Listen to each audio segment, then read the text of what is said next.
नमस्कार, आदाब। RTV news में आपका स्वागत है। मैं हूं अशरफ करीम।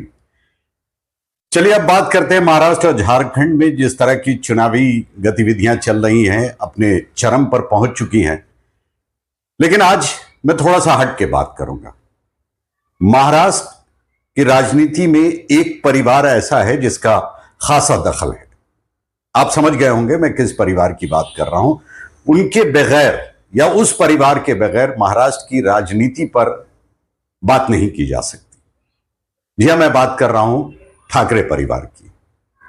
शिवसेना के संस्थापक हैं स्वर्गीय बाला साहब ठाकरे। लेकिन उन्होंने कभी चुनाव नहीं लड़ा अपनी जिंदगी में। हमेशा किंग मेकर की ही भूमिका में रहे। लेकिन धीरे धीरे वक्त के साथ साथ हालात बदलते रहे और अब चुनावी मैदान में भी ठाकरे परिवार है। हालांकि शुरुआती दौर में बाला साहब ठाकरे के साथ जो कदम से कदम मिला के चल रहे थे परिवार की अगर बात करें तो वो थे राज ठाकरे। राज ठाकरे के बारे में कहा जाता था जब बाला साहब ठाकरे जीवित थे कि उनका उत्तराधिकारी वही हो। लेकिन ऐसा नहीं हुआ। बाला साहब के जीवन काल में ही जब उद्धव ठाकरे को शिवसेना की जिम्मेदारी दे दी गई तो राज ठाकरे अलग हो गए और उन्होंने अपनी अलग पार्टी बनाई, मन से, महाराष्ट्र नव निर्माण सेना। ठाकरे परिवार से सबसे पहले आदित्य ठाकरे चुनावी मैदान में उतरे। 2019 में वर्ली विधानसभा से वो चुनाव लड़े और जीते भी। जीतने के बाद कैबिनेट मिनिस्टर भी बने। एक बार फिर वो वर्ली से ही विधानसभा का चुनाव लड़ रहे हैं। फर्क सिर्फ इतना है कि पिछली बार शिवसेना थी, इस बार शिवसेना दो हिस्सों में बढ़ चुकी है। एक शिवसेना उद्धव ठाकरे की शिवसेना है और दूसरी शिंदे की शिवसेना है।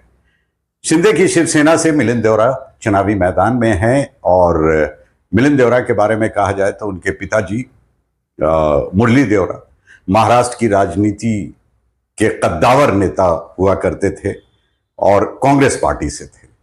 लेकिन इस बार मिलिंद देवरा चुनाव लड़ रहे हैं शिंदे की पार्टी की तरफ से। तो शिवसेना आमने सामने है, यानी आदित्य ठाकरे उद्धव ठाकरे के गुट की तरफ से हैं और मिलिंद देवरा शिंदे गुट की तरफ से।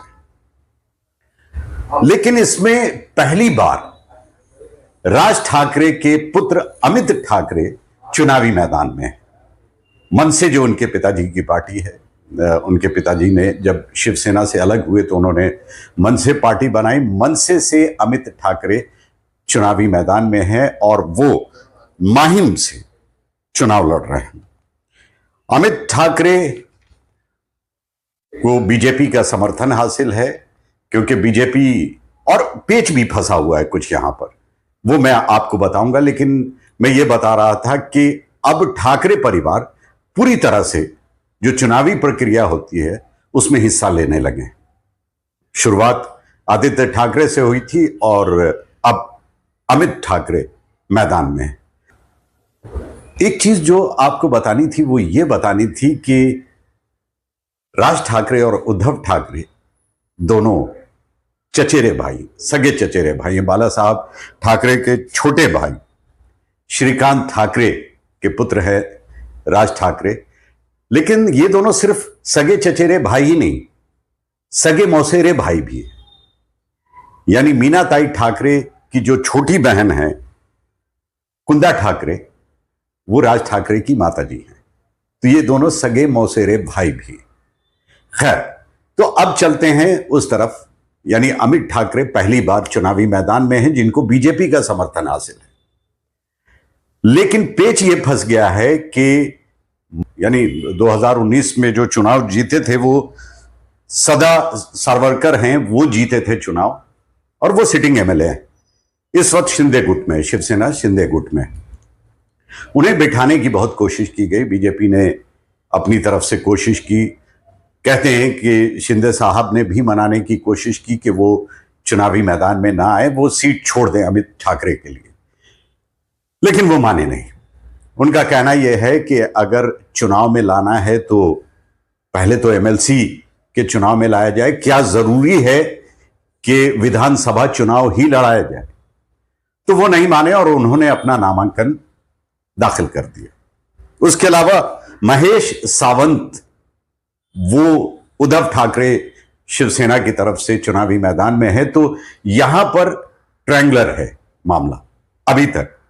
अगर 4 तारीख तक हो सकता है कि सदा सावरकर मान जाए और वो अपना नामांकन वापस ले लें, तो फिर शिवसेना और मनसे के बीच मुकाबला होगा, यानी अमित ठाकरे और महेश सावंत के बीच ये मुकाबला होगा। लेकिन इसकी उम्मीद कम जताई जा रही है। यह कहा जा रहा है कि इसकी उम्मीद कम है। हालांकि इस बात को लेकर मुमकिन है, जैसा कि अभी तक चल रहा था, कि सब कुछ ठीक नहीं चल रहा है महायुति में। यानी बीजेपी के जो सबसे वरिष्ठ नेता हैं देवेंद्र फडणवीस, वो एनसीपी के जो वरिष्ठ नेता हैं अजित पवार, वो शिवसेना के जो वरिष्ठ नेता हैं शिंदे साहब, वो इन तीनों के बीच इक्वेशन कोई बहुत अच्छा नहीं माना जा रहा है। इन तीनों के बीच सीट के बंटवारे को लेकर और जिस तरह से नामांकन इनके पार्टी के लोगों ने किया है, उसको लेकर भी बीजेपी बहुत सहज फील नहीं कर रही।